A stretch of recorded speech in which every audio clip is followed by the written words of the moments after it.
Olá pessoal, bem-vindo a mais um vídeo. Nesse vídeo vamos fazer um exercício aqui de futurologia, vamos falar aqui de algumas coisas novas que estão acontecendo aí no mundo de redes, então bora começar aqui. Quando você compra um equipamento de rede, seja ele de qualquer fabricante, eu estou colocando aqui um exemplo Cisco, mas seja ele Juniper, Tricon, HP Tricon, enfim, seja qualquer fabricante, você está comprando na verdade um hardware e também embarcado nele um software. Não tem como você instalar um outro software no switch, por exemplo, o 3750 aqui da Cisco. Não tem como você tirar o iOS, que é o software que já vem com o equipamento, e instalar um sistema operacional seu. Rede hoje não existe essa opção, né? Você compra ali um equipamento que a gente chama de caixa preta. Essa caixa preta vem ali um software embarcado e você paga, né, por esse sistema que está embarcado ali. E mesmo que você não use alguma funcionalidade que vem nesse sistema, você está pagando por ela. Vamos supor que na sua rede você não precisa implementar, sei lá, VRRP. Você está pagando por uma opção de software ali que tem VRP mesmo você não utilizando. Existem níveis de licença, eu sei, tem licença básica, avançada, intermediária, mas a segmentação é bem pequena. Eu não tenho uma granularidade muito grande e eu acabo pagando um preço bem alto, né, por isso. Então eu tenho ali o hardware e o software, sempre essa venda casada, e eu pago um preço aí alto por essa opção. Outro problema que eu tenho no modelo de rede que a gente tem hoje é que eu tenho o que eles chamam de box by box. Na configuração, se eu tenho 200 switches na minha empresa, eu tenho que entrar em 200 switches, fazer a configuração desses 200 switches e depois sair.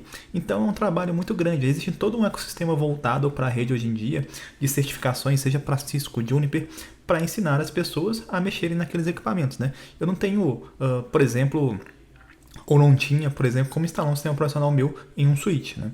Então a ideia que o pessoal está querendo colocar hoje em dia é a seguinte: você vai ter aqui o switch que eles chamam de bare metal, ou o hardware nu, né, o metal nu. Ele vai ser o que eles chamam de switch like server. Você vai comprar um equipamento, um switch, como se fosse um servidor. Se você não sabe, à medida que sua rede vai crescendo, a tendência é que os equipamentos de rede vão ficando mais caros. Por quê? Ao contrário de servidores, quanto mais servidor você compra um lote grande, ele vai ficar mais barato.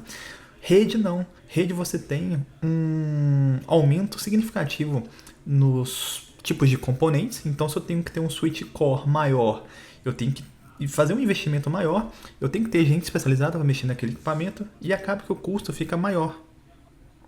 Se eu trato o meu equipamento de rede como se fosse um servidor, eu compro um equipamento de rede, só o hardware, e eu consigo instalar nele um software que eu escolha, seja ele livre ou proprietário, eu tenho uma flexibilidade maior, eu tenho uma redução de custo. Então agora, o conceito que eles estão querendo passar pra gente, ou tentando vender pra gente, é o hardware separado do sistema operacional. Eu vou comprar um equipamento, ele vai vir, por exemplo, se for um equipamento do tipo bare metal que eles falam, metal nu, ele vai vir sem sistema operacional nenhum. Tem alguns que chamam de white box, que vai vir com o sistema operacional aberto. Tem pessoal que chama de open hardware, enfim, tem um monte de nome aí, mas a ideia é sempre separar o hardware do sistema operacional. Num switch que eu comprar, por exemplo, Cisco, eu vou poder instalar o sistema operacional que eu quiser. Então tem a separação total entre hardware e software. Sistema operacional normalmente baseado em Linux. Hoje o que a gente tem é só baseado em Linux. Gerenciamento de configuração e automatização, eu consigo ter o que eles chamam de automatização ou scripting, orchestration, principalmente em data center hoje em dia, que eu tenho que ter mudanças muito rápidas para atender o pessoal de aplicativo, o pessoal de front-end que está lá com o site ou o aplicativo lá em produção. Para eu acompanhar essa galera que tem update todo dia, eu preciso de uma infraestrutura muito ágil, o famoso DevOps lá, e isso acaba afetando rede. Se eu tenho uma infraestrutura de rede que ela é lenta, que eu preciso entrar no switch para configurar uma VLAN, para fazer uma migração de uma VMware, eu já perdi muito tempo. Então, se eu consigo orquestrar tudo junto, à medida que uma máquina sobe, já sobe junto com a VLAN e já gerencia provisionamento de QoS, sei lá, dentro de um data center, eu consigo ter uma infraestrutura mais ágil, né? Eu consigo atender melhor o pessoal de desenvolvimento, o pessoal que está lá de front-end, por exemplo. Protocolos normalmente abertos, agora, se for baseado em Linux, totalmente abertos.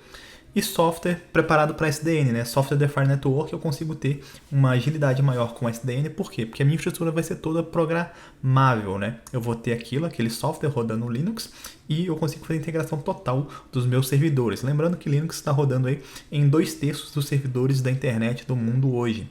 Inclusive, Big Data, por exemplo, a solução de Big Data da Microsoft é baseada em Linux, em servidores Linux. Então, Android é baseado em Linux. A SpaceX, né, ela é baseada em Linux. A Estação Espacial Mundial é baseada em Linux. Tesla Motors baseada em Linux. Então, Linux você vai ter que aprender, vai ter que saber se você ainda não sabe, né? Ah, mas isso nunca vai ser utilizado, isso aí o pessoal tá viajando, isso aí não acontece. Galera, os 3 maiores players de TI hoje do planeta, um dos 3 maiores, né? A gente tem o Facebook, a gente tem a Amazon e a gente tem o Google. Os 3 usando esse tipo de configuração que a gente viu. O Facebook, aqui eu coloquei o Pluto aqui. Esse switch aqui de baixo é um switch do Google, só de porta 10 GB para data center, e eles chamam de Pluto e foi desenvolvido pelo Google. Esse switchzinho azul aqui em cima, ele é o primeiro switch modular baseado em Open Hardware, desenvolvido pelo Facebook. Não roda Cisco, não roda Juniper, JunoOS, não roda iOS lá. Roda o sistema operacional do Facebook. E veja até que os switches topo de rack ou módulos de Blades lá são baseados no hardware desenvolvido por eles, né?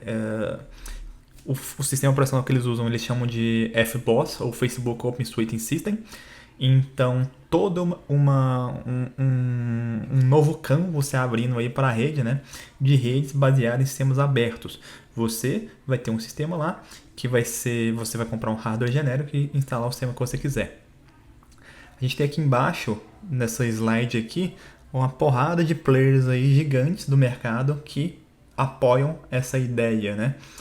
A gente tem aqui 2 sistemas operacionais baseado em Linux para ser utilizado em dispositivos de rede, em switch. A gente tem o Cumulus e o OpenSwitch. Os 2 já em produção, você consegue baixar, por exemplo, uma VMware do Cumulus para brincar usando o VirtualBox, usando o VMware. Aí na sua máquina você consegue rodar.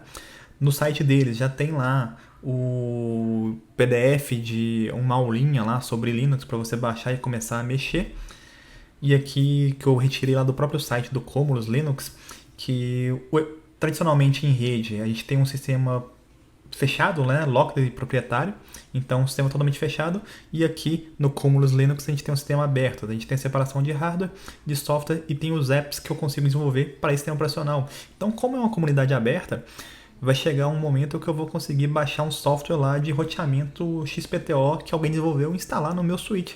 Isso de forma transparente, sem eu precisar fazer upgrade de hardware, sem eu precisar comprar nada, uma licença maior, simplesmente porque alguém da comunidade desenvolveu. E se eu quero um software que seja pago, software livre não quer dizer que é de graça, pode ser eu ter algum que vai ter que pagar pelo suporte, enfim, eu também vou conseguir fazer. Então a flexibilidade é gigante, né? E aqui o que esperar, né? O que a gente pode esperar, né? Será que vai vingar? Cara, eu particularmente acho que isso vai vingar. Isso vai vir muito forte. E a pergunta que fica é como me preparar, né? Como é que você vai se preparar para essa nova onda? A primeira coisa é aprender Linux. Se você não gosta de Linux, infelizmente, você não vai estar preparado para essa nova onda que vai vir. E se eu fosse você, eu já começaria a me preparar e aprender Linux. Eu no meu CCNA vou jogar fora, meu CNP eu vou jogar fora. Não vou jogar. Porque a teoria por trás disso, camada 2, 3, roteamentos, os protocolos vão ser os mesmos. A diferença vai ser o sistema operacional que você vai mexer. Então, em vez de você mexer no iOS lá da Cisco, no JunoOS lá na Juniper, esses sistemas não vão morrer, mas você vai ter mais opções. Então, você configurar um VRP, um BGP, a teoria por trás dos protocolos é a mesma. Então, ainda é válido tirar certificações. E se você gostou desse vídeo, dê um like, compartilhe, entre lá nas minhas redes sociais, siga-me e entre lá no... Vou deixar aqui os cupons de desconto aqui do Udemy, dos meus treinamentos, e também aqui embaixo na descrição do vídeo, vários links sobre o tema que eu falei aqui hoje. Obrigado por assistir esse vídeo e até a próxima.